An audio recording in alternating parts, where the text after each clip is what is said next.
헤어롬교회 성도 여러분 안녕하십니까? 서상배 목사입니다. 오늘은 사도행전 2장 42절에서 47절 말씀으로 성령 충만한 교회라는 제목으로 말씀을 전하겠습니다. 성령 충만한 베드로의 설교를 들은 유대인들 중에 3,000명이나 회개하고 예수 그리스도의 이름으로 세례를 받고 예루살렘 교회의 성도가 되었습니다. 120명이던 성도가 순식간에 3,120명이 되었습니다.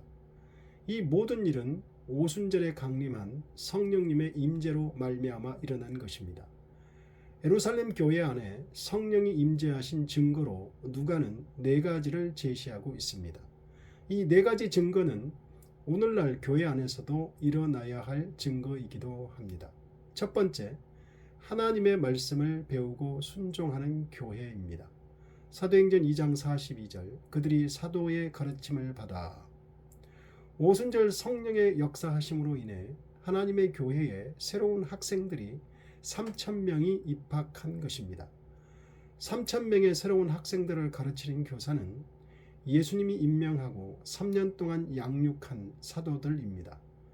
예수님은 이것을 이미 예상하고 지난 3년 동안 제자들을 가르치고 훈련하여 교회의 훌륭한 교사로 예비하였던 것입니다.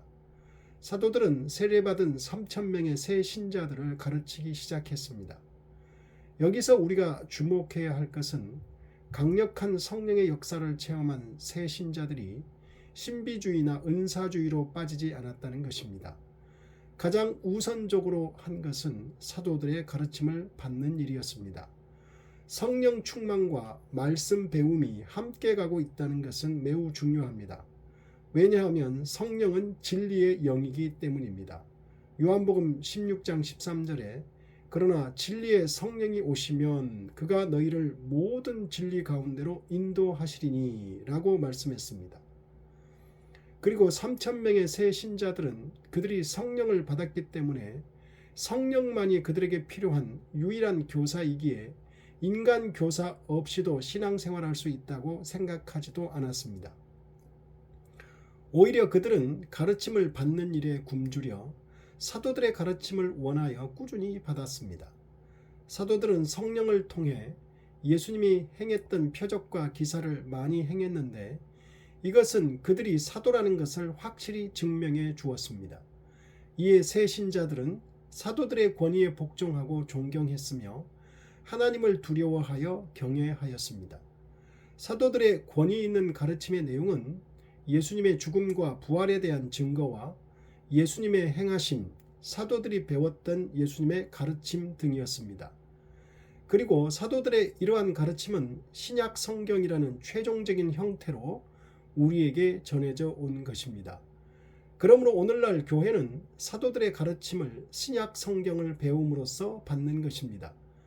결국 성령 충만한 교회는 성경 말씀을 열심히 가르치고 배우며 순종하는 교회입니다.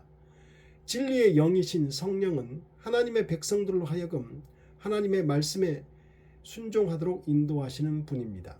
두 번째, 성령이 임재하신 교회의 증거는 서로 사랑하는 교회입니다. 사도행전 2장 42절, 그들이 사도의 가르침을 받아 서로 교제하고 떡을 떼며 오로지 기도하기를 힘쓰니라. 44절, 믿는 사람이 다 함께 있어 모든 물건을 서로 통용하고 또 재산과 소유를 팔아 각 사람의 필요를 따라 나누어 주며. 사도들의 가르침을 받은 성도들은 서로 교제하며 떡을 떼며 오로지 기도하기를 힘쓸 뿐만 아니라 성도들 상호 간에 사랑과 돌봄이 있었습니다. 그들의 교제는 일상의 음식 나누기와 함께 필요한 물건을 서로 제공하고 나누어주는 실천적인 교제였습니다. 초대교회 성도들의 이렇게 함께 나누는 교제는 성령 충만으로 인한 교제의 증거였습니다. 단순한 인간 공동체의 공동생활이 아니라 성령 충만한 성도들이 살아가는 삶의 모습으로서 교제인 사귐인 것입니다. 세상 사람들이 교제, 즉 사귐과 교회 성도들의 교제가 다른 것은 성도들의 교제는 인간들의 필요와 욕구에 의한 교제가 아니라 삼위일체 하나님과의 사귐으로 일어나는 교제라는 것입니다. 삼위일체 하나님과 성도 간의 교제가 가능한 것은 성령의 임재하심 때문입니다. 이에 대해 사도 바울은 성령의 교통하심이라고 표현하고 있습니다. 요한일서 1장 3절 우리가 보고 들은 바를 너희에게도 전함은 너희로 우리와 사귐이 있게 하려 함이니 우리의 사귐은 아버지와 그의 아들 예수 그리스도와 더불어 누림이라. 고린도후서 13장 13절에 주 예수 그리스도의 은혜와 하나님의 사랑과 성령의 교통하심이 너희 무리와 함께 있을지어다. 성령의 교통하심으로 인해 삼위일체 하나님과의 사귐이 원활해진 교회는 성도들 상호 간의 실제적이고 구체적인 사랑과 돌봄이 제대로 있었던 것입니다. 함께 식사를 하며 필요한 물건을 서로 제공하고 나누어주는 실천적 교제가 활발하게 일어나고 있었고 이러한 공동체의 삶의 모습은 성령이 임재한 교회의 증거였습니다. 야고보서에 보면 만일 형제나 자매가 헐벗고 일용할 양식이 없는데 너희 중에 누구든지 그에게 이르되 평안히 가라 덥게 하라 배부르게 하라 하며 그 몸에 쓸 것을 주지 아니하면 무슨 유익이 있으리요. 이와 같이 행함이 없는 믿음은 그 자체가 죽은 것이라고 했습니다. 즉 말로만 사랑하는 것으로 그치는 것이 아니라 필요한 것을 공급해 주는 교회가 성령이 역사하는 교회임을 보여주고 있습니다. 행함이 없는 믿음은 그 자체가 죽은 것이듯 사랑의 실천이 없는 교회는 믿음이 죽은 교회라고 할 수 있을 것입니다. 그러므로 말과 혀로만 사랑하는 교회가 아니라 구체적으로 서로를 돌보고 사랑하는 교회가 되므로 성령이 역사하는 교회로 증거되기를 바랍니다. 세 번째, 성령이 임재하신 교회의 증거는 예배하는 교회입니다. 사도행전 2장 42절에 그들이 사도의 가르침을 받아 서로 교제하고 떡을 떼며 오로지 기도하기를 힘쓰니라. 날마다 마음을 같이하여 성전에 모이기를 힘쓰고 집에서 떡을 떼며 기쁨과 순전한 마음으로 음식을 먹고 하나님을 찬미하며. 떡을 떼며라는 말은 단순히 음식을 나누는 것뿐만 아니라 예수님이 마지막 식사를 나누었던 성만찬을 상기시키면서 예수님의 십자가 죽음을 기념하기 위한 예찬식, 즉 공동식사와 성찬식을 의미하는 것입니다. 초대교회 성도들은 각자 집에서 음식을 가져와 교회에서 함께 공동식사를 하는 예찬식과 예수님의 죽음을 기념하는 성찬식을 더불어 행했습니다. 예찬식, 공동식사는 교회 성도들이 주님의 한 몸임을 나타내는 것이고 성찬식은 예수님의 죽음을 기념하기 위한 것으로 공식 예배의 한 부분이었습니다. 초대교회 성도들은 또한 기도에 몰두하는 사람들이었습니다. 이들의 기도는 개인 기도와 공동체 기도회가 균형이 잡혀 있었습니다.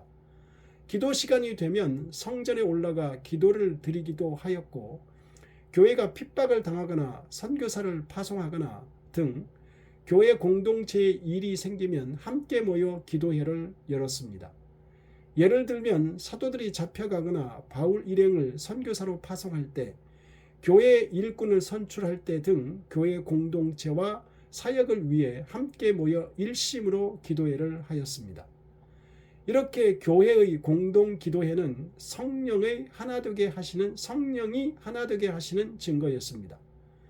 이들의 예배와 기도, 교제는 기쁨과 순전한 마음으로 진행되고 있었습니다. 성도들은 마음으로부터 우러나오는 진실한 기쁨으로 예배와 기도, 교제를 하고 있었는데 이렇게 할 수 있었던 것 역시 그들 가운데 역사하시는 성령의 은혜였습니다. 네 번째, 성령이 임재하신 교회의 증거는 전도하는 교회입니다. 성령이 임재하신 교회는 성경 말씀을 배우고 기쁨과 순전한 마음으로 예배하며 서로 돌보며 사랑함으로 교제하는 신앙생활을 은혜롭게 하였습니다. 이러한 모습이 성령이 임재한 교회의 증거였습니다. 그런데 이러한 모습은 교회의 내적 생활이었습니다. 그들은 말씀 연구, 예배와 기도, 교제에 너무 전념한 나머지 복음을 증거하는, 즉 전도하는 일을 잃어버리지 않았습니다.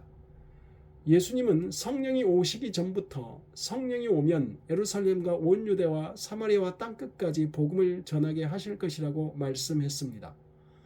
그리고 사도행전은 성령께서 사도들과 교회를 통해 실제로 이 말씀 그대로 이루어져 가는 과정을 기록하고 있습니다. 성령께서는 끊임없이 교회들로 하여금 전도하도록 몰아치시며 복음 전도를 통해 교회들은 계속해서 생겨났습니다.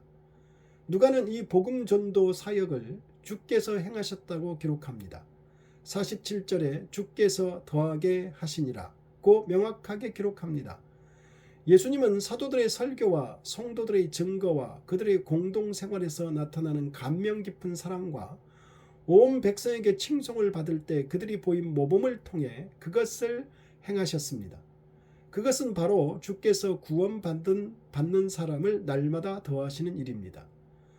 날마다 더하셨다고 했는데 이는 초대교회의 복음 전도가 가끔씩 또는 간헐적으로 행해지는 활동이 아니라 날마다 증거했다는 것입니다. 그들의 전도가 날마다 부단히 이루어졌고 그 결과로 주께서 날마다 새로운 회심자들이 더하게 하셨다는 것입니다.